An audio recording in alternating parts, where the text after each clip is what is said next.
बिस्मिल्लाहिर्रहमानिर्रहीम।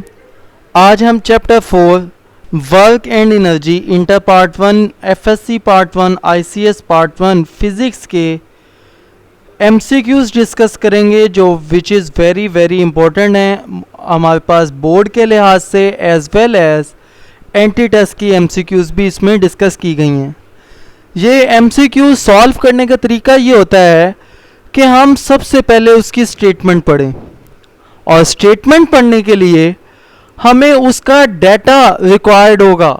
जैसे जैसे उसका डाटा आएगा उससे रिलेटेड टॉपिक पे हम नज़र डालेंगे, और जैसे ही हमारे टॉपिक की रिवीजन हुई तो हमारा वो एमसीक्यूज़ करेक्ट हो जाएगा, और एमसीक्यूज़ गलत होने के चांसेस ही नहीं हो सकते।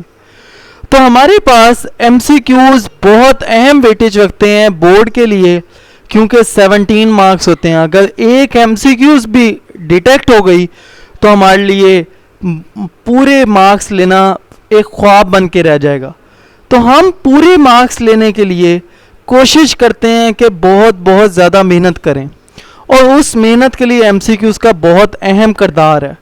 तो अगर एमसीक्यूज़ पे नहीं तवज्जो देंगे तो एमसीक्यूज़ आप लोग को नंबर डिटेक्ट करवाएगी, और जो आपके फ्यूचर के लिए बहुत बहुत ज़्यादा नुकसानदेह है। तो मैं आप लोगों के लिए लेके आया हूँ एमसीक्यूज़ चैप्टर नंबर 4 की। अब मैंने इसमें थोड़ी कॉन्सेप्चुअल एमसीक्यूज़ भी रखे हैं, और ऑल पॉसिबल एमसीक्यूज़ जो पास्ट पेपर्स में आते रहे हैं। उसकी वजह यह है कि प्रीवियस पास्ट पेपर्स का रिकॉर्ड उठा के देखें तो उसमें कुछ कॉन्सेप्चुअल एमसीक्यूज़ भी बनी हैं। तो उन कॉन्सेप्चुअल एमसीक्यूज़ को स्टूडेंट अटेम्प्ट नहीं कर पाता जब हम लेक्चर्स डिलीवर कर रहे होते हैं। तो मैंने कोशिश ये की है कि इसमें जितने भी घुमा के क्वेश्चंस दिए जा सकते हैं उनको सॉल्व किया जाए। तो मेरी पूरी वीडियो देखने के लिए आप बेल आइकॉन के लिए एक तो प्रेस करें, और सब्सक्रिप्शन अगर आपने नहीं किया सब्सक्राइब तो आप वो सब्सक्राइब भी करें। और दूसरा तो अहम बात कि इस पूरी वीडियो को आपने लाजमी देखना है, ताकि आपको एक नई इंफॉर्मेशन, नई नॉलेज मिल सके फ़िज़िक्स की दुनिया में कि फ़िज़िक्स होती क्या है, किस तरह से इसको घुमाया जा सकता है, और किस तरह हमारी डेली लाइफ में इसको रिप्रेजेंट किया जा सकता है। तो हमारे पास बोर्ड में एमसीक्यूज़ 4 ऑप्शंस की होती है, लेकिन जो एंट्री टेस्ट में होती हैं वो 5 ऑप्शंस भी होती हैं। तो आप लोगों ने कंफ्यूज नहीं होना। जब तक आपके कॉन्सेप्ट ज़बरदस्त होंगे तो आपका एक एमसीक्यूज़ भी डिटेक्ट नहीं होगा। तो अब हम एमसीक्यूज़ नंबर 1 स्टार्ट करते हैं। एमसीक्यूज़ नंबर 1 हमारे पास है, each question has a 4 possible answers, in circle the correct answer. पहला क्वेश्चन है, what is the product of work is the product of. Work किसकी प्रोडक्ट है? तो हम बताएंगे फोर्स एंड डिस्टेंस। देखें, फोर्स वेक्टर क्वांटिटी है, डिस्टेंस स्केलर क्वांटिटी है, तो ये ऑप्शन नहीं आएगा। उसके बाद फोर्स एंड डिस्प्लेसमेंट, ये करेक्ट है, लेकिन हम इंश्योर करने के लिए हम बाकी एमसीक्यूज़ भी पढ़ेंगे। फोर्स एंड वेलोसिटी, ये वर्क की डेफिनेशन नहीं है। उसके बाद third one is force and energy, तो ये भी डेफिनेशन नहीं है। तो हमारे पास जो करेक्ट है वो आपके पास बी ऑप्शन है, और बी ऑप्शन का आंसर हम करेक्ट करेंगे, और वो B option force and displacement इसका आंसर है। ये प्रोडक्ट है, वर्क किसकी प्रोडक्ट है? फोर्स एंड डिस्प्लेसमेंट की। तो हमारे पास ये करेक्ट आंसर होगा, तो हम इसको निशान लगा लेंगे। उसके बाद अगली एमसीक्यूज़ पे चलते हैं। Second MCQs, work is the product of 2 vectors, 2 scalars, vectors and scalars, none of these. देखें, हमारे पास ये प्रोडक्ट है फोर्स एंड डिस्प्लेसमेंट। अभी हमने डेफिनेशन देखी, तो फोर्स भी वेक्टर है और डिस्प्लेसमेंट भी वेक्टर क्वांटिटी है। इस वजह से work is the product of 2 vectors हैं। तो हमारे पास जो ऑप्शन ए है वो करेक्ट होगी, हम इसको निशान लगाते हैं। और उसके बाद हम थर्ड एमसीक्यूज़ पे चलते हैं। The product of force and displacement represent, force and displacement are represented by torque, momentum and work and energy। तो हमने अभी डेफिनेशन देखी, product of force and displacement is called work. तो हमारे पास जो बी ऑप्शन है वो आपकी करेक्ट होगी, हम इसको क्या करते हैं? निशान लगाते हैं।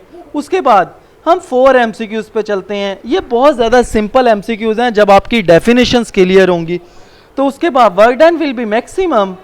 हमारे पास बेसिकली जो वर्क की डेफिनेशन होती है एफ डॉट डी होती है।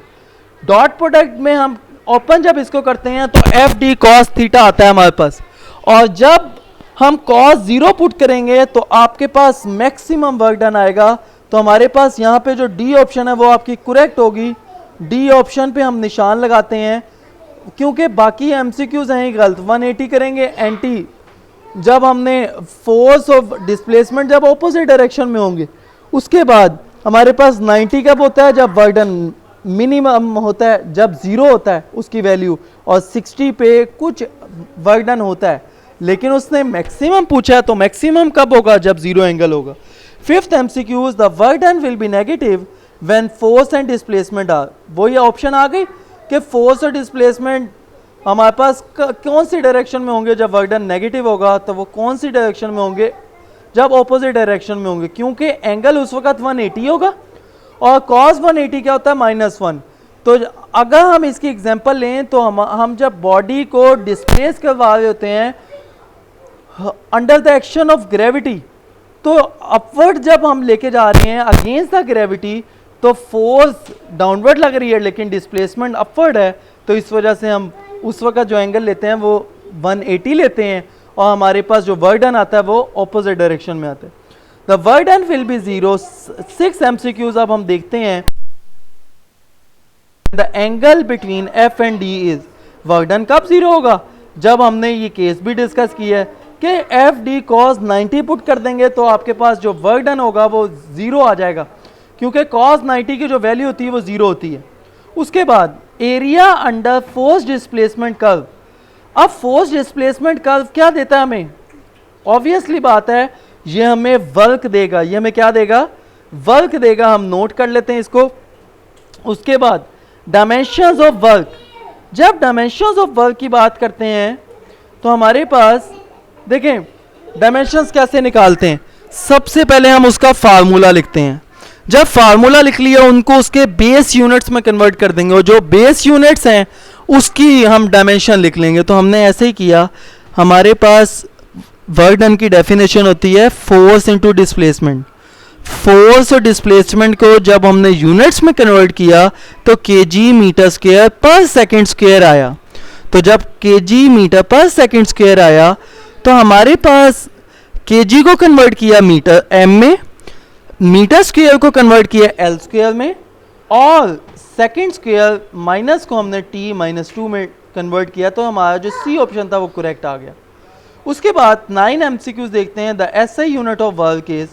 एसआई यूनिट ऑफ वर्क क्या है हमारे पास, तो हम कहते हैं कि वो हमारे पास डायरेक्टली हमें पता है न्यूटन फोर्स का यूनिट है, न्यूटन मीटर स्क्वायर किसी और फिजिकल क्वांटिटी का यूनिट होगा, केल्विन टेम्परेचर का होता है, तो जूल जो है वो वर्क डन का यूनिट होता है। तो हम इसको मार्क कर लेते हैं हम। उसके बाद हम आगे चलते हैं 10th MCQs पे। The unit of work is similar to that. अब देखें यूनिट ऑफ वर्क किसके सिमिलर होगा, बहुत अहम MCQs है।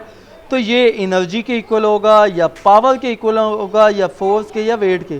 तो सिर्फ और सिर्फ एनर्जी की कन्वर्जन ही हमारे पास बेसिकली वर्क है। तो एनर्जी का जो यूनिट होगा वो किसका यूनिट होगा, हमारे पास वही वर्क डन का यूनिट होगा। The space where gravitational force act. जहाँ पे फोर्स, ऐसी स्पेस जहाँ पे ग्रेविटेशनल फोर्स एक्ट करती है उसको हम क्या कहते हैं, ग्रेविटेशनल फील्ड, कलेक्टिक फील्ड, ग्रेविटी या कंजर्वेटिव फील्ड। तो ऐसी फील्ड को हम ग्रेविटेशनल फील्ड का नाम देते हैं। ऐसी फील्ड को हम ग्रेविटेशनल फील्ड का नाम देते हैं जहाँ पे ग्रेविटेशनल फोर्स एक्ट करी हो। उसके बाद the work done is independent. Work done किसके इंडिपेंडेंट है ये हमने बताना है। Work done is independent of path followed by the body, force, direction, none of these. ये work done by gravitational field में जो हम वर्क डन के ज़रिए पाथ निकालते हैं ये उसकी बात कर रहा है। तो वर्क डन हमें पता है कंजर्वेटिव फील्ड में क्या होता है, वो इंडिपेंडेंट होता है।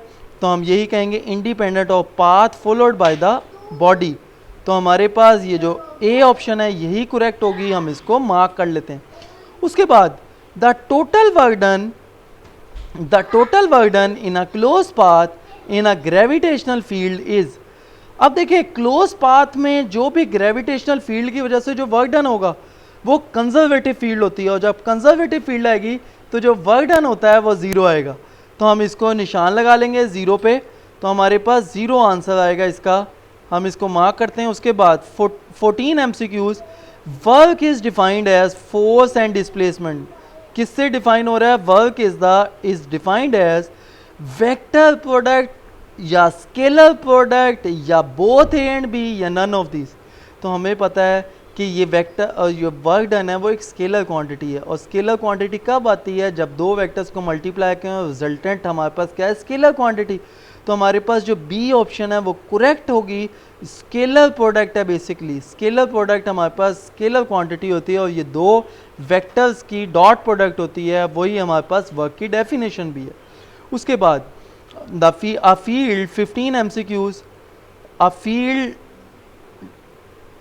field in which work is done in independent of path followed is called gravitational field, electric field, magnetic field या conservative field। तो हमारे पास ऐसी फील्ड जो इंडिपेंडेंट ऑफ पाथ होती है उसको हम कंजर्वेटिव फील्ड कहते हैं, उसको हम क्या कहते हैं? Conservative field. उसके बाद हम आते हैं 16 MCQs पे। When a body is moved through a certain displacement by a force F, then work done क्या होगा हमारे पास? वो हमारे पास dot product F into D होता है। तो हमारे पास जो ए ऑप्शन है वो आपके पास क्या होगी? करेक्ट आ जाएगी। हम ए को हाईलाइट कर लेते हैं। तो हमारे पास 17 MCQs है। If a force F makes an angle theta with the displacement D along the direction of motion, the work done is, work done हमारे पास क्या होगा? तो वो simple dot product F dot D है। तो जब हम इसकी मैग्नीट्यूड लिखते हैं तो एफ डी कॉस थीटा आ जाएगा। तो जो बी ऑप्शन है वो आपके पास क्या होगी? करेक्ट आ जाएगी। तो हम बी ऑप्शन को क्या करते हैं? करेक्ट करते हैं। उसके बाद हम नेक्स्ट MCQs पे चलते हैं। उसके बाद हम देखते हैं 18 MCQs। वर्क इज अ, वो अब पूछता है वर्क क्या है? ये एक स्केलर क्वांटिटी है, वेक्टर क्वांटिटी है, both A and B and none of the. मैं 12 रिपीट कर चुका हूँ, जो वर्क डन है वो डॉट प्रोडक्ट है, और dot product of force into displacement है। तो डॉट प्रोडक्ट हमेशा स्केलर क्वांटिटी होती है, तो ये भी हमारे पास क्या है? एक स्केलर क्वांटिटी है। हम इसको यहाँ से रिप्रेजेंट कर देंगे। तो ये हमारे पास क्या है? Scalar quantity. हम ए को रिप्रेजेंट कर देते हैं एज अ आंसर। तो उसके बाद हम आगे चलते हैं 19 MCQs पे। Which of the following force can do no work on the body when its act? वो कह रहा है कब वर्क डन ज़ीरो होगा या कोई वर्क डन नहीं करेगी?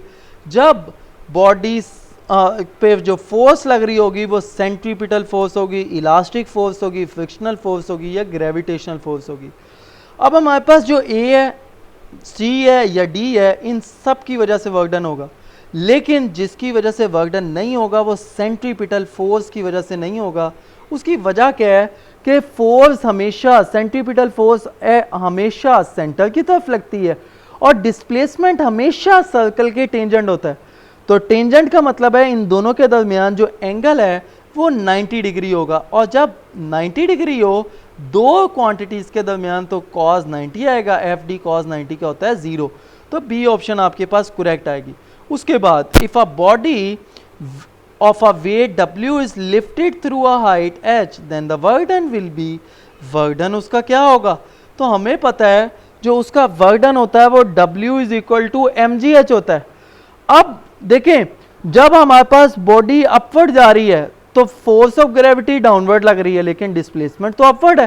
तो इनके दरमियान जो एंगल होगा वो कितना होगा? cos 180, और cos 180 क्या होता है? -1। तो माइनस एफ की जगह W आ गया और -7 आ जाएगा और 7 h आ जाएगा। हाइट को रिप्रेजेंट कर रहा है, डिस्प्लेसमेंट की रिप्लेसमेंट है। तो हमारे पास जो डी ऑप्शन है वो आपके पास करेक्ट होगी। हम इसको मार्क करते हैं डी ऑप्शन। उसके बाद हम आगे चलते हैं 21st MCQs पे। ये बड़ी बेसिक्स हैं, ये बेसिक्स बहुत ज़्यादा अहम है, ये हर इंटरव्यू में भी ऑलमोस्ट पूछी जाती हैं बेसिक्स। तो बेसिक्स को स्ट्रॉन्ग करना है आप लोगों ने। तो if a body of mass 21st MCQs if a body of mass 5 kg raised vertically through a height of 1 meter, then work done will be, उसका वर्क डन क्या होगा? If a body of mass 5 kg raised vertically through a height of 1 meter, then the work done will be. अब देखें simple सा, हम जब भी body height पे जाएगी तो उस पर पोटेंशियल एनर्जी स्टोर होगी, और पोटेंशियल एनर्जी का जो फार्मूला होता है वो होता है mgh। तो हमने जस्ट मल्टीप्लाई किया, जस्ट इसकी वैल्यूज़ हमने कैलकुलेट की, तो हमारे पास क्या आया? mgh, और जब हमने इसमें वैल्यूज़ पुट की तो आपके पास 49 आंसर आ गया। तो ये आपका करेक्ट आंसर होगा। उसके बाद 22 MCQs। A force acting at right angle to the displacement perform. ये कितना डिस्प्ले हमारे पास जब राइट एंगल पे हो तो कितना वर्क डन होगे? तो ऑब्वियसली बात है, हमने बात की थी जब सेंट्रीपिटल फोर्स एक्ट करी है तो हमारे पास उस वक़्त 0 वर्क डन आएगा, तो वहाँ पे कोई वर्क डन नहीं होगा, negative work done, no work, positive work, maximum work. तो जो ऑप्शन बी है वो आपके पास करेक्ट है, नो वर्क परफॉर्म, कोई वर्क डन नहीं होगा क्योंकि उनके दरमियान जो एंगल होगा वो 90 डिग्री होगा। उसके बाद हम 23 MCQs पे चलते हैं। The component of force in the direction of displacement D is, तो हम सिंपल सा लगा देंगे definition F D cos theta, यही हमारे पास फोर्स की डायरेक्शन में होता है, ये इसकी डेफिनेशन भी है। तो उसके बाद 24 MCQs, the rate of doing work. अब वर्क कितने रेट के साथ हो रहा है तो उसको हम उसकी क्या कहते हैं? पावर कहते हैं बेसिकली। तो rate of doing work is called power, उसको हम क्या कहते हैं? पावर। तो हम सिंपल उसकी definition, power is the scalar product of force and velocity. जब हम इसका प्रूफ करते हैं फोर्स डॉट वी आता है तो हमारे पास इसका मतलब है, ये इसकी डेफिनेशन है, तो हम इसका प्रूफ भी किया हुआ है विच इज़ वेरी वेरी इंपॉर्टेंट। उसके बाद SI unit of power 26 MCQs। SI unit of power is, SI unit of power क्या है हमारे पास? वो हमें डायरेक्ट बातें याद होनी चाहिए। ये हमारे पास वॉट होगा हमारे पास जो इसका आंसर है, तो हम इसका आंसर वॉट लगाते हैं। उसके बाद हमारे पास 27 MCQs आएगी। 1 horse power is equal to, वो किसके बराबर होती है? 1 horse power is equal to, ये बेसिकली हमारे पास होती है 746 वॉट के। तो ये किसके इक्विवेलेंट होगी? 746 वॉट के इक्विवेलेंट आ जाएगी। उसके बाद 28 MCQs in British engineering system, the unit of power is, power का यूनिट क्या होगा? तो वो हम यूज़ करते थे, जो हिस्ट्री में हम पढ़ते हैं तो वो हॉर्स पावर को इसका यूनिट तस्लीम करते थे। Horse power is the unit of power, तो हम वही यूज़ करेंगे। उसके बाद क्योंकि हिस्ट्री का भी तो हमें पता होना चाहिए, कहीं से भी तो MCQs आ सकते हैं। तो हमारे पास 29 1 gigawatt is equal to, 1 gigawatt किसके इक्वलेंट होता है? गीगा होता है 10 की पावर 9 के, तो आगे हमने वॉट लिखा है तो 10 की पावर 9 वॉट आ जाएगा। तो जो बी ऑप्शन है वो आपकी करेक्ट होगी। उसके बाद हम 30 MCQs पे आते हैं। 1 kilowatt hour is equal to, 1 kilowatt hour किसके बराबर होगा? तो 1 किलोवाट आवर बराबर होता है 3.6 क्रॉस 10 की पावर 6 जाउल के। तो यहाँ पे ऐसी ऑप्शन नहीं है, तो हम जो मार्क करेंगे वो बी ऑप्शन मार्क करेंगे। उसकी वजह क्या है? ये 36 क्रॉस 10 की पावर 5 है। तो अगर पॉइंट यहाँ पे है तो अगर हम पॉइंट 3 पे ले आए, 3.6 कर लें तो 10 की पावर 6 जाउल आ जाएगा। तो जो आपके पास बी ऑप्शन है वो आपके पास करेक्ट होगी, वो हम इसको करेक्ट कर लेते हैं। उसके बाद dimensions of power, dimensions of power क्या होंगी हमारे पास? अब देखें डायमेंशंस ऑफ पावर आ गई तो आप सिंपल या तो W/T से या फिर आप लोग एक तरीके से फोर्स और वेलोसिटी को जो मल्टीप्लाई किया उनके यूनिट्स निकालें और यूनिट्स निकाल के उसकी हम डायमेंशंस बना देंगे। तो जो आपके पास डायमेंशन बनती है वो डी ऑप्शन बनेगी, आप इसको करेक्ट करेंगे। अब इसमें से कोई MCQs आपसे सॉल्व नहीं हो रही तो कमेंट बॉक्स में लाजमी बताना आपने कि आपकी कौन से MCQs नहीं हो रही या हो रही हैं, तो आपने बताते जाना है सर बहुत अच्छी समझ आ रही है, और आपने साथ साथ वीडियो को लाइक भी कर देना है। तो उसके बाद कमेंट्स बॉक्स में लाजमी बताते चले जाना है। उसके बाद 32 MCQs, commercial unit of electrical energy. तो कमर्शियल यूनिट इलेक्ट्रिक एनर्जी का क्या होता है? वो किलोवाट और होता है, तो हम इस पे निशान लगाते हैं किलोवाट ऑल पे। उसके बाद 33 MCQs, work is always on a body when, work कब लगता है हमारे पास, it moves through a certain distance, जब थ्रू अ सर्टेन डिस्टेंस हो। It experience force while in motion, जब वो मोशन में हो, या force it exerted on it. हमेशा वर्क कब लगेगा, जब बॉडी पे फोर्स एक्सर्ट की जाएगी। तो जो आपके पास सी ऑप्शन है वो आपका करेक्ट होगा, बाकी ऑप्शन करेक्ट नहीं है। उसके बाद 34, the power needed to lift a mass of 5 kg to a height of 1 metre in 2 second is.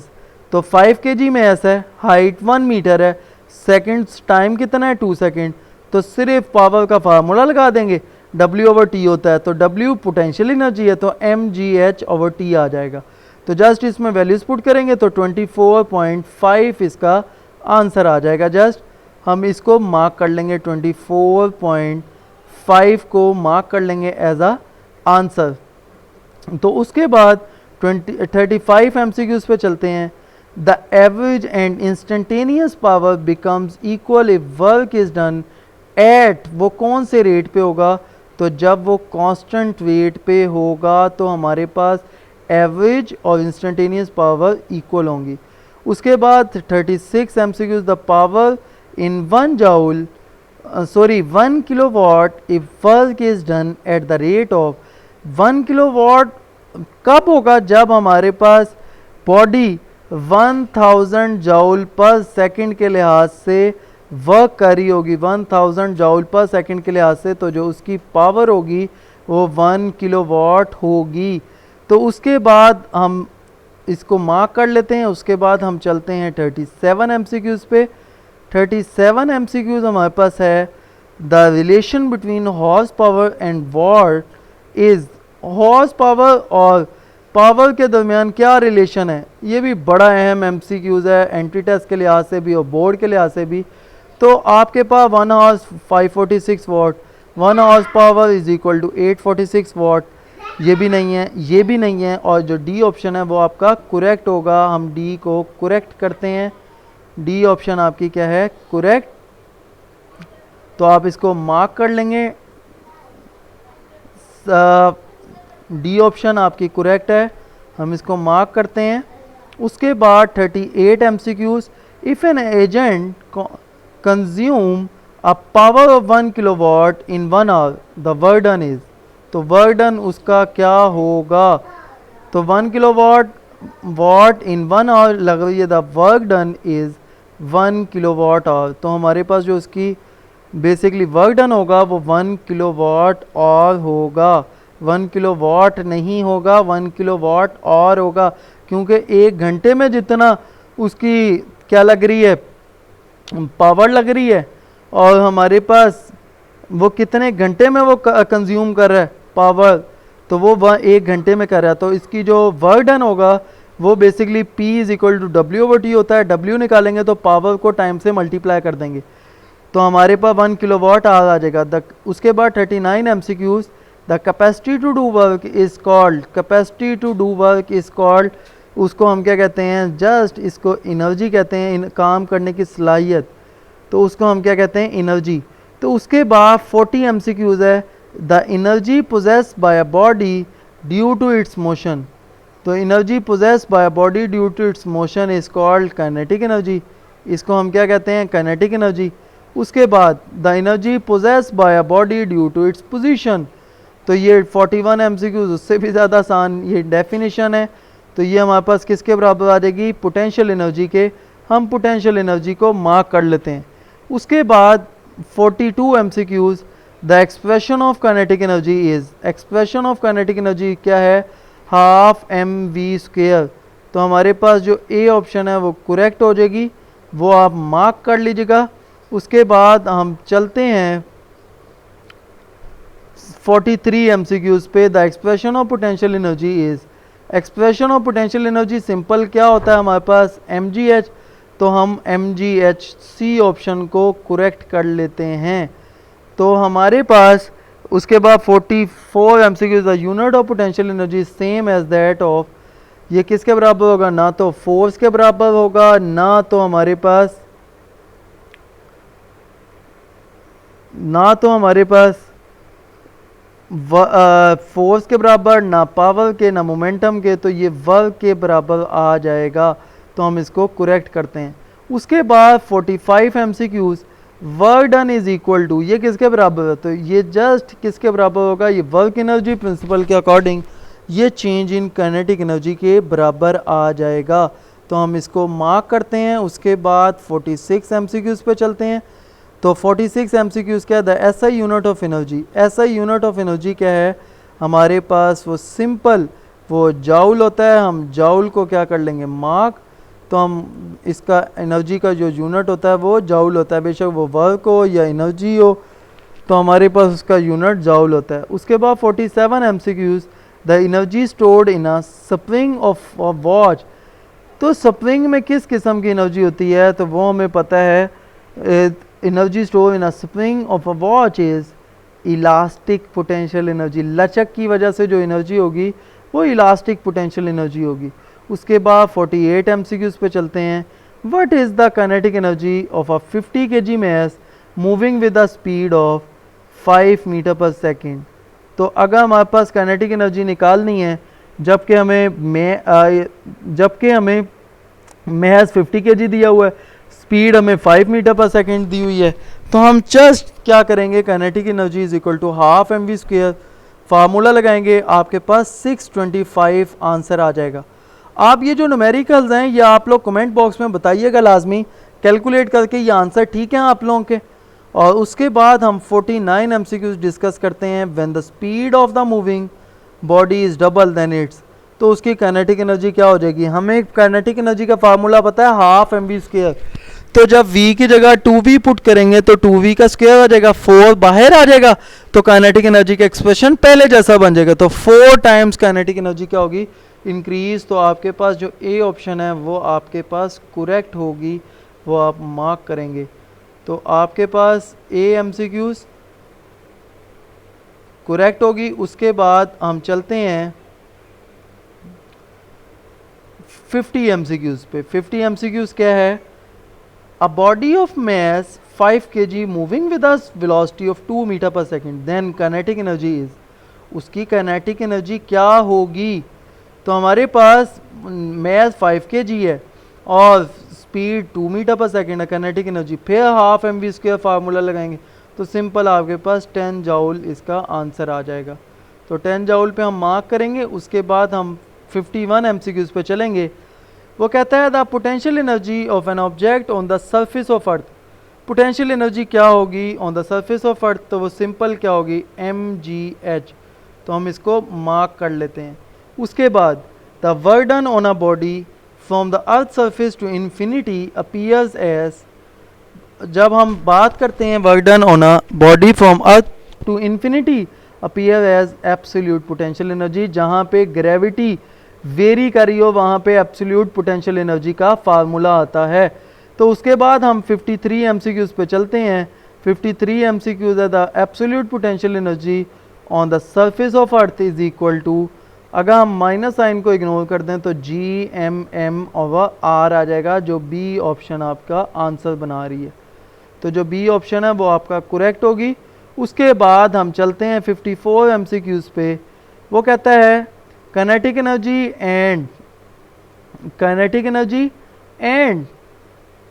Potential energies are, ये दोनों क्या हैं बेसिकली? तो ये हमारे पास two forms of energy, two forms of torque, not related with each other, ये relate ही नहीं करती, नन ऑफ दिस। ये बेसिकली सेम ही फिजिकल क्वांटिटीज़ हैं और ये टू फॉर्म्स ऑफ एनर्जी हैं। तो एक काइनेटिक एनर्जी मोशन की वजह से और एक पोजीशन की वजह से, जिसको हम पोटेंशियल एनर्जी का नाम देते हैं। उसके बाद 55 MCQs, the velocity of a body with which it goes out on the surface of earth field is called. जो अर्थ फील्ड को छोड़ ही दे, ग्रेविटेशनल फील्ड को, उसको हम क्या कहते हैं? उसको हम एस्केप वेलोसिटी का नाम देते हैं। तो जो हमारे पास बी ऑप्शन है वो करेक्ट होगा, हम इसको मार्क करते हैं। उसके बाद 56 MCQs, the expression of escape velocity is, expression of escape velocity क्या है? वो सिंपल क्या है? आपके पास जो डी ऑप्शन है 2gr। ये फार्मूले जब आप याद करेंगे तो आपको याद होते ही चले जाएंगे और ये बहुत अहम है, इससे रिलेटेड बड़े न्यूमेरिकल्स आए हुए हैं। तो उसके बाद value of escape velocity is, तो एस्केप वेलोसिटी की वैल्यू क्या होती है, जस्ट हम जी और आर की वैल्यू पुट करेंगे तो आपके पास 11 किलोमीटर पर सेकंड में आंसर आ जाएगा। जब जी और आर को आप ऐसा यूनिट्स में लिखेंगे तो जब ये आपके पास आंसर आएगा। लाइक रेडियस ऑफ अर्थ क्या है हमारे पास, इस फार्मूले में अगर हम देखें रेडियस ऑफ अर्थ हमारे पास 6400 किलोमीटर होता है, तो हम इसको कन्वर्ट करेंगे मीटर्स में, फिर इसमें अंडर रूट में वैल्यूज़ पुट करेंगे। तो उसके बाद 58 MCQs, when a body falls its velocity increase due to action of, वो किसकी वजह से उसकी वेलोसिटी बढ़ेगी, ड्यू टू ग्रेविटी, ग्रेविटी की अट्रैक्शन की वजह से उसकी जो वेलोसिटी होगी वो इंक्रीज होगी। उसके बाद 59 MCQs, the loss of potential energy is equal to gain of kinetic energy. जो हमारे पास पोटेंशियल एनर्जी लॉस कर रही है उतनी ही काइनेटिक एनर्जी गेन हो रही है। ये कब पॉसिबल है, जब एयर फ्रिक्शन निगलेक्ट करेंगे तो नेट फोर्स, फ्रिक्शन, वेट या ग्रेविटी। जब हम फ्रिक्शन को इग्नोर करेंगे, if there is no friction, तो जब फ्रिक्शन को इग्नोर नहीं करेंगे तो हमारे पास ये आंसर आएगा। उसके बाद 60 MCQs, according to conservation of energy the total amount of energy remain क्या होगी, तो चेंज हो सकती है, कांस्टेंट हो सकती है और इंक्रीज या डिक्रीज, तो ये क्या होगी, कांस्टेंट हो जाएगी। जस्ट हम इसको मार्क कर लेते हैं जस्ट।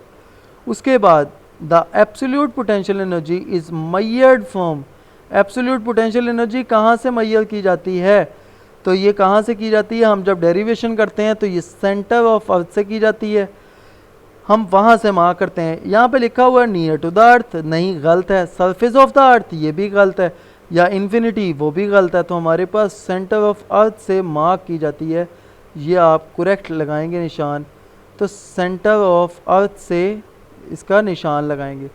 उसके बाद 62 MCQs, formula of work energy principle is the form of work is equal to, वो किसके बराबर होता है, चेंज इन काइनेटिक एनर्जी, और चेंज इन काइनेटिक एनर्जी किसके बराबर होती है, half mvf square minus half mvi square. तो जो ए ऑप्शन है वो आपके पास करेक्ट होगी, इसको हमने मार्क भी कर लिया।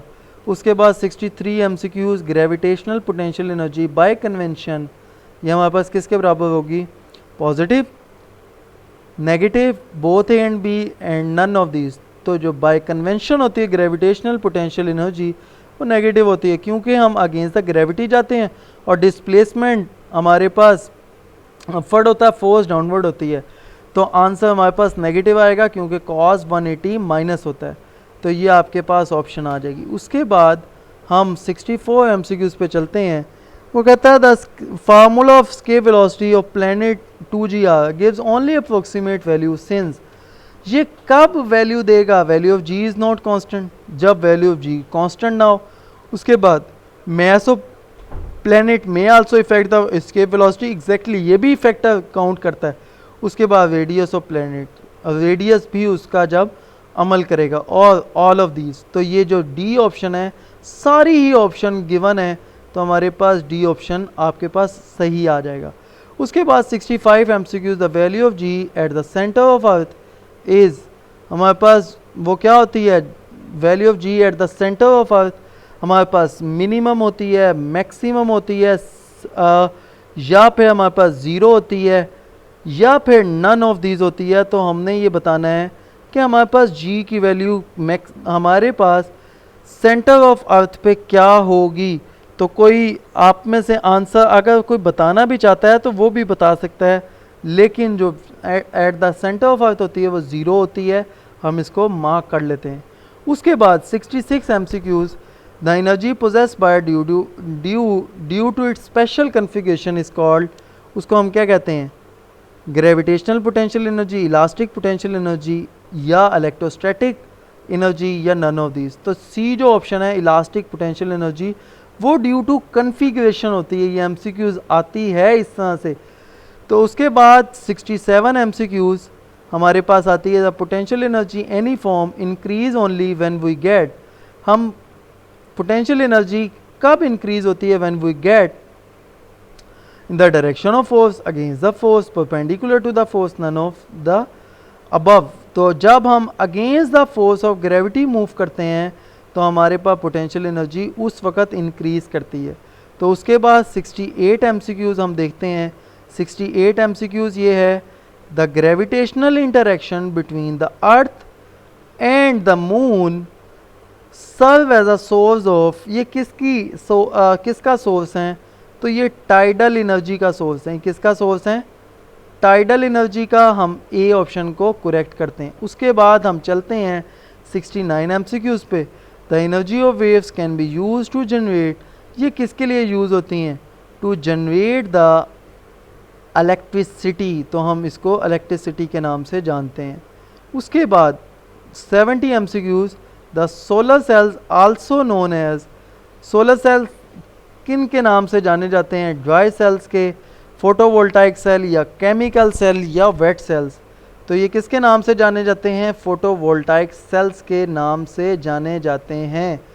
तो ये हमारे पास एमसीक्यूज़ चल रहे हैं, बहुत इंपॉर्टेंट। आप साथ साथ एमसीक्यूज़ सुनते भी चले जाएं और लाइक भी करते चले जाएं और कमेंट्स भी करते चले जाएं। क्या आपको ये वीडियोस कैसी लग रही हैं, आप कमेंट्स बॉक्स में बताते चले जाएं। उसके बाद what is the work done in kilo joule in lifting a mass of 10 kg through a vertical height of 10 metre, वो हमारे पास क्या होगा? इसमें जो अहम बात है इस एमसीक्यूज़ में, उसने किलो जूल में वर्क डन पूछा है। तो आप mgh का फार्मूला लगाएंगे, आपके पास 980 जूल आंसर आएगा। आपने उसको 1000 से डिवाइड कर देना, 0.98 किलो जूल आपका आंसर आ जाएगा। सी पे आपने करेक्ट का निशान लगा लेना है। उसके बाद solar cells are made up from material, वो किस मटेरियल से बने हैं? तो हम बताते हैं स्टील से, कार्बन से, या आयरन से, या सिलिकॉन से। तो जो सिलिकॉन है उससे हमारे पास जो सोलर सेल्स हैं वो बनते हैं, तो हम उसको करेक्ट कर लेते हैं। उसके बाद 73 uh solar cells is a device which convert solar energy, ये किस में कन्वर्ट करती है? हीट में, मैकेनिकल में, या केमिकल में, या इलेक्ट्रिकल में? तो इलेक्ट्रिकल एनर्जी में ये कन्वर्ट करती है, तो हम इसको निशान लगा लेते हैं। उसके बाद the relation which takes in a nuclear reactors, वो कौन सा रिएक्शन होता है जो न्यूक्लियर रिएक्टर्स यूज़ करते हैं? तो वो फिशन रिएक्शन होता है। वो फिशन रिएक्शन होता है जो न्यूक्लियर रिएक्टर में परफॉर्म हो रहा होता है। फ्यूजन जो रिएक्शन होता है वो सन में हो रहा होता है। उसके बाद 75 MCQs, the tidal energy is due to gravitational pull of moon, ये हमने नॉन कन्वेंशनल एनर्जी सोर्सेज में पढ़ा था, जो बहुत अहम एमसीक्यूज़ है। उसके बाद absolute potential energy at the earth surface is equal to, ये हम दोबारा एमसीक्यूज़ पढ़ रहे हैं। तो बी जो ऑप्शन है वो आपका करेक्ट है, तो ये हमारे पास ऑप्शन को निशान लगा लेते हैं। उसके बाद 77 एमसीक्यूज़ पे चलते हैं। The source of geothermal energy, source of geothermal energy क्या है? Fusion in and sun, radioactive decay in the earth interior, rotation of earth around sun, none of these. तो जो बी ऑप्शन है वो आपका करेक्ट होगा, इसको आप निशान लगाएंगे। उसके बाद 78 MCQs, 25,000 watt power is equal to, ये किसके बराबर होगी? तो ये 2.6 kilowatt, 25 horsepower, 50 horsepower, 35.5 horsepower. मैंने आपको रिलेशन पहले बताया था कि हमारे पास पावर और हॉर्स पावर, या हमारे पास किलोवाट आवर में या पावर में और हॉर्स पावर में क्या रिलेशन होता है। तो आप उसमें फार्मूले में वैल्यूज़ पुट करें तो आपके पास यहाँ पे 35.5 हॉर्स पावर आएगा। आपने कमेंट बॉक्स में बताना है कि ये एमसीक्यूज़ आपने जब कन्वर्ट की थी आंसर ठीक निकला आपका, तो ये आपने लाजमी बताना है। उसके बाद ये हम यहाँ पे डी ऑप्शन, ये मैंने जब कैलकुलेट किया था तो डी ऑप्शन आया था, आप भी कैलकुलेट करेंगे उसके बाद ये लिखेंगे। उसके बाद 79 MCQs, which one is the biggest unit of energy, energy का सबसे बड़ा यूनिट क्या है? एक अर्ज, जूल, वाट आवर नहीं, kilowatt hour. Basically power क्या होता है? W/T, तो W इधर रखेंगे, पावर को T के साथ मल्टीप्लाई कर देंगे, तो जो मैक्सिमम पावर होगी वो किलो वाट आवर के साथ आ जाएगी, सी ऑप्शन होगी। उसके बाद 80 MCQs, the power of machine is 1 kilowatt when work is done is the at the rate of 100 joule per second. तो जो डी ऑप्शन है वो आपकी करेक्ट आएगी। उसके बाद 81 MCQs, if a body of mass 5 kg is raised vertically through a distance of 1 meter, then the work done is equal to 49 joule, 4.9 joule, 0.49 joule या 49 joule। तो आपने इसको कैलकुलेट करना है MGH फार्मूले से।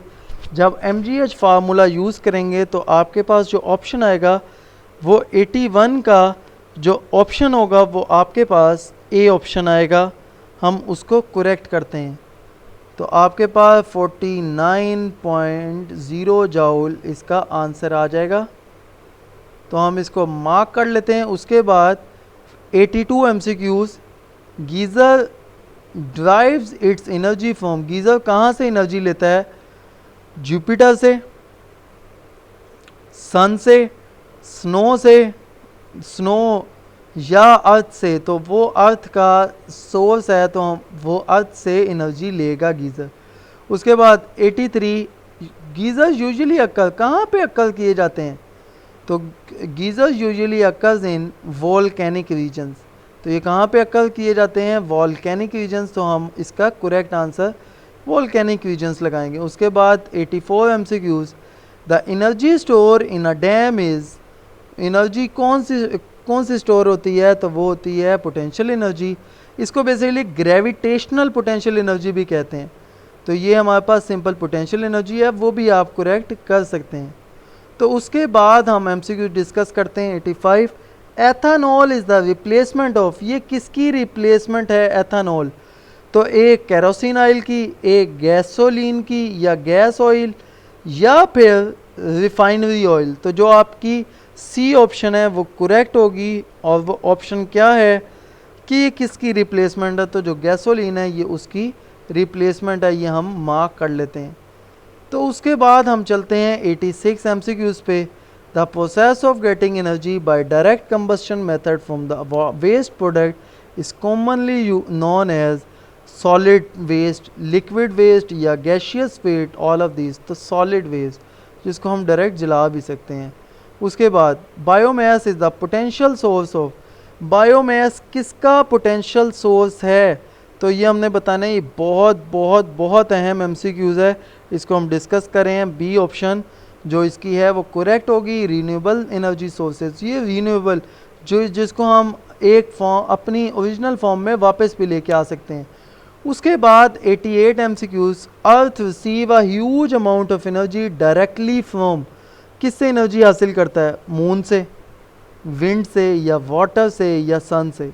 तो earth receive huge amount of energy from sun, तो सन से एनर्जी वो हासिल करता है ह्यूज, हमारी सोच भी नहीं होती उतनी एनर्जी अर्थ पे आ रही होती है।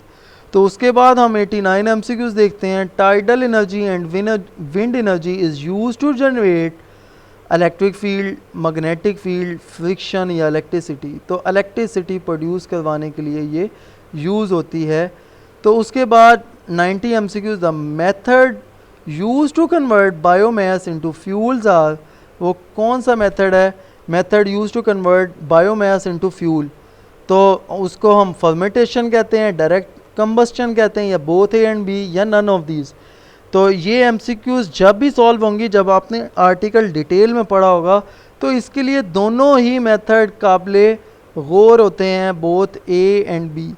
तो जो हमारे पास बायोमास या हमारे पास इसको फ्यूल में कन्वर्ट करवाता है, वो कौन से मेथड्स होते हैं? जो डायरेक्ट कंबस्टन भी हो सकता है और फर्मेंटेशन भी। विच of the following is non renewable energy sources? तो नॉन रीन्यूएबल एनर्जी वो सोर्सेज जिनको हम कन्वर्ट ही ना कर सकते हो अपनी असली हालत में। तो विंड या बायोमास या कोल या नन ऑफ दीज। तो कोल जो है, कोयला, उसको हम अपनी ओरिजिनल हालत में वापस नहीं लेके आ सकते। उसके बाद 92 MCQs, which of the following is renewable energy sources? तो रीन्यूएबल एनर्जी सोर्सेज कौन से हैं? Sunlight, natural gas, none of these या ऑयल। तो हमारे पास रीन्यूएबल एनर्जी सोर्सेज कौन से हैं ये हमने बताना है। तो जो बेसिकली आपके पास सनलाइट है, उसको आप रीन्यूएबल एनर्जी सोर्सेज के तौर पे यूज़ कर सकते हैं। उसके बाद वो पूछता है 1 dyne is equal to, 1 dyne किसके इक्वलेंट होता है? तो 1 डाइन 10⁻³ न्यूटन। उसके बाद फिर वही एमसीक्यूज रिपीट किया उसने, उसके बाद पूछेगा कि 10⁵ न्यूटन। तो जो 10⁵ है बेसिकली ये करेक्ट ऑप्शन है। उसके बाद हम 94 एमसीक्यूज पे चलते हैं। A body of mass 5 kg initially at rest is moved by a force of 2 Newton on a smooth horizontal surface. The work done by the force in 10 seconds is। अब बच्चों ये आप लोगों ने न्यूमेरिकल खुद करना है और ये मैंने आप लोगों के लिए रखा है। एक ऐसा कॉन्सेप्ट इसमें है जो आप डिस्कस करोगे बाय यूजिंग कमेंट्स, तो उसमें आप मुझे बताओगे कि इसका आंसर क्या है। लेकिन मैं आपको हिंट लाजमी दूंगा कि ये जब एमसीक्यूज आप सॉल्व करोगे तो पावर के दो रिलेशन है, एक power is equal to work done by time और दूसरा relation power is equal to force into velocity. तो जब आप इन दोनों रिलेशंस को यूज़ करोगे तो आपके पास ये आंसर निकल आएगा। तो उसके बाद आपके पास क्या आता है, 94 का मैं ऑप्शन आपको बता देता हूँ, सी ऑप्शन आ जाएगा। तो जस्ट आपके पास सी ऑप्शन आएगा, ये आपने मार्क करना है। उसके बाद 95 MCQs, the kinetic energy of a body of mass m is e, it's momentum, momentum उसका क्या होगा? तो देखें हमारे पास एनर्जी किसके बराबर, हाफ mv²। और m क्या होती है, सॉरी हाफ mv² के। अगर मैस को मल्टीप्लाई करें और डिवाइड करें तो ऊपर क्या हो जाएगा, mv का स्क्वायर बन जाएगा ओवर m। तो half into p² over m आ गया। तो हम अगर p निकालना चाहते हैं तो हमारे पास क्या होगा, 2me अंडर रूट के साथ आ जाएगा। तो जो ए ऑप्शन होगी वो आपकी करेक्ट हो जाएगी। उसके बाद हम चलते हैं 96 एमसीक्यूज पे। The time taken by engine of power 10 kilowatt to a lift of mass 200 kg to a height of 40 meter. अब आ गया टाइम निकालने को कह रहा है, तो हम टाइम किस तरह निकालेंगे, W को P से डिवाइड कर देंगे तो आपके पास 8 सेकेंड आंसर आ जाएगा जब आप इसमें वैल्यूज पुट करेंगे। उसके बाद 97 MCQs, the decrease in potential energy of a ball of mass 20 kg fall from a height of 50 centimetre. आप 50 सेंटीमीटर को कन्वर्ट कर लेंगे 0.5 मीटर में, तो उसके बाद जो आपके पास ऑप्शन आएगी वो 98 जाउल आंसर आ जाएगा जब आप मल्टीप्लाई करेंगे mgh से। उसके बाद 98 एमसीक्यूज क्या है, ये बहुत अहम एमसीक्यूज है, ये बारहा पूछी गई है, ये मैंने पूरी डिस्कस की है यहाँ पे। A body of mass 2 kg is thrown vertically upward with kinetic energy 490 joule. वो कहता है gravitational acceleration is 9.8 meter per second square, the height at which its kinetic energy becomes half. उसकी काइनेटिक एनर्जी किस height पे half होगी is original value. तो हमने ये फार्मूला लिखा कि kinetic energy initial plus potential energy initial is equal to kinetic energy final plus potential energy final. तो काइनेटिक एनर्जी इनिशियल क्या थी 490। अब देखिए जब सारी काइनेटिक एनर्जी होगी तो पोटेंशियल एनर्जी क्या होगी 0, तो प्लस 0 आ गया इज इक्वल टू, अब फाइनल काइनेटिक एनर्जी हाफ होगी ओरिजिनल के, तो हमने यहाँ पे लिखा हाफ इंटू 490 प्लस mgh। तो जब m की वैल्यू पुट की और g की वैल्यू पुट की, तो जब हमने h के लिए सॉल्व किया तो आपके पास 12.5 आंसर आ गया। ये भी आप सॉल्व कीजिएगा और फिर बताइएगा कि ऑप्शन आपको करेक्ट आंसर देती है या नहीं देती। तो ये आपने कमेंट बॉक्स में बताना है। उसके बाद 99 MCQs, the kinetic energy of a body of mass 2 kg and momentum is 2 Newton second. तो हमें पता है काइनेटिक एनर्जी का formula in terms of momentum क्या होता है, हाफ p² ओवर m। तो जब हम इसकी वैल्यूज पुट करते हैं तो 2 का स्क्वायर ओवर 2 और ये 2 हाफ डिवाइड हुआ तो 1 आंसर आ जाएगा जस्ट आपके पास। तो आपके पास 1 आंसर आएगा जो ए ऑप्शन है। उसके बाद 100 एमसीक्यूज को देखते हैं। The momentum of a particle, the momentum of a particle is numerically equal, very important conceptual MCQs है। ये एंटी टेस्ट के हवाले से भी पूछी गई है, तो ये मैंने डिस्कस भी की है अच्छे खासे कॉन्सेप्ट्स के साथ।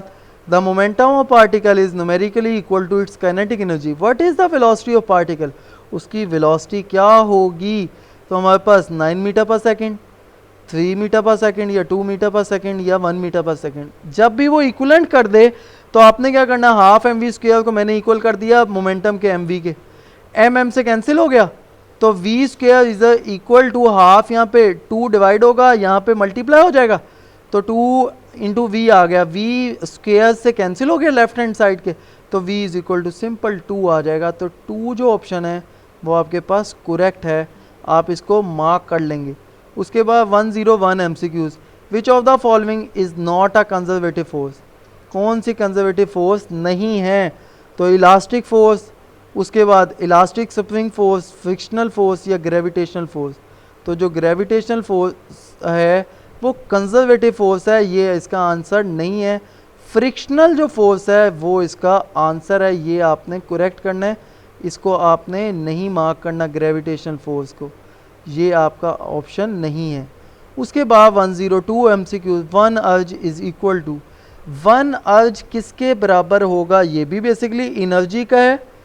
तो जब ये एनर्जी का यूनिट है तो हम इसका जो ऑप्शन लगाते हैं वो D10⁻⁻7 जूल इसका आंसर आ जाएगा। तो उसके बाद 103 MCQs, if moon radius is 1600 kilometer and g on the surface is 1.6 meter per second, then the escape velocity on the moon is, जब आप square root 2gr value put करेंगे, आपके पास g की भी वैल्यू दे दी, उसके बाद उसने उसका रेडियस भी दे दिया, तो 2gr under root value put करेंगे तो आपके पास डी ऑप्शन आएगी, इसको हम करेक्ट करेंगे। बाकी आप न्यूमेरिकल सॉल्व करके देखिएगा कौन सी MCQs आती है, इसका क्या ऑप्शन आता है। उसके बाद 104 बड़ा ही अहम और कंसेप्चुअल क्वेश्चन है, वो ये कहता है कि a body of mass 3 kg lies on the surface of earth of the table 2 meter high। वो कहता है it moved on the surface by 4 meter, the change of potential energy. देखें एक टेबल है, उस पे ऑब्जेक्ट पड़ा हुआ, हम उससे ही क्या करते हैं, उसी टेबल पे ही डिस्प्लेस करवा देते हैं। देखें हाइट तो चेंज नहीं हुई, जब हाइट नहीं चेंज हुई तो हमारे पास पोटेंशियल एनर्जी भी सेम रहेगी, और जब चेंज लेंगे तो उसका चेंज ज़ीरो आएगा। तो ये हमारे पास इसका पॉसिबल आंसर था। उसके बाद escape velocity of a body depends upon, ये किस पे डिपेंड करती है, मास ऑफ द बॉडी। उसके बाद मास ऑफ द प्लैनेट, या डेंसिटी ऑफ द प्लैनेट, या वॉल्यूम ऑफ द प्लैनेट। तो ये मास ऑफ द प्लैनेट पे डिपेंड करती है, हम इसको मार्क कर लेंगे। उसके बाद 107 MCQs, if a power of 1 kilowatt is maintained for 1 second then work done is equal to, ये वर्क डन किसके बराबर होगा, हमारे पास जो प्रूफ किया था 3.6 क्रॉस 10 की पावर 6 जूल के बराबर इसका आंसर होगा। तो उसके बाद 108 MCQs, the energy required to accelerate a car from 10 meter per second to 20 meter per second compared with that required to accelerate from 0 to 10 meter per second. तो वो क्या होगा, ट्वाइस होगा, 3 टाइम्स होगा, 4 टाइम्स होगा, सेम होगा। अब यहाँ पे देखें जो चेंज आ रहा है वो सेम है, 10 माइनस 0 10 आ गया, 20 माइनस 10 ये भी सेम आ गया। तो हमारे पास जो एनर्जी रिक्वायर्ड होगी वो भी क्या होगी, सेम होगी, जब वेलोसिटी इसकी चेंज क्या है, सेम है। तो हमारे पास इसकी सेम ऑप्शन का करेक्ट करेंगे हम। उसके बाद 109 the ratio of dimensions of power and kinetic energy. तो जब हम पावर और काइनेटिक एनर्जी को डिवाइड करते हैं तो इसकी रेशियो क्या आती है, ये बच्चों आप लोग को मैंने अटेम्प्ट करने के लिए दिया, ना समझ लगे कमेंट बॉक्स में बताना आपने। तो जब इनकी रेशियो लेते हैं तो हमारे पास सी ऑप्शन इसका आंसर करेक्ट बनता है। अगर वो यहाँ पे ये कह देता कि ratio of dimensions of kinetic energy and power, तो आपके पास सी ऑप्शन करेक्ट होना था। उसके बाद how large force is required to accelerate a body from a weight of 5 newton with 4 meter square is, तो फोर्स क्या होगी। तो जस्ट आप लोगों ने इसमें सोचना है कौन सा फार्मूला लगेगा, आप लोग ने वो वैल्यू सोच के समझ के लगानी है। तो मैं इसका आपको आंसर बता देता हूँ। इसका आंसर 2 न्यूटन है। तो 2 न्यूटन इसका करेक्ट आंसर होगा। या आपने बताना है कमेंट बॉक्स में कि इसकी वैल्यू ठीक है या नहीं, कौन सा फार्मूला इसमें लगेगा। तो उसके बाद last MCQs, which of the following is not a biomass, वो कौन सी बायोमास नहीं है। तो क्रॉप रेजिडुअल, एनिमल डंग, सीवेज या कोल। कोल हमारे पास बायोमास में शामिल नहीं होती। तो यहाँ थी हमारे पास एमसीक्यूज़, ये ऑल पॉसिबल थी 4 चैप्टर्स की। जो मैंने आपको एमसीक्यूज़ छोड़ी हैं वो आपने डिस्कस लाजमी करनी है। और अगर आपको मेरी वीडियो पसंद आई हो तो लाइक करें, शेयर करें एंड कमेंट करें। और thank you so much for watching. और please hit the like button of everyone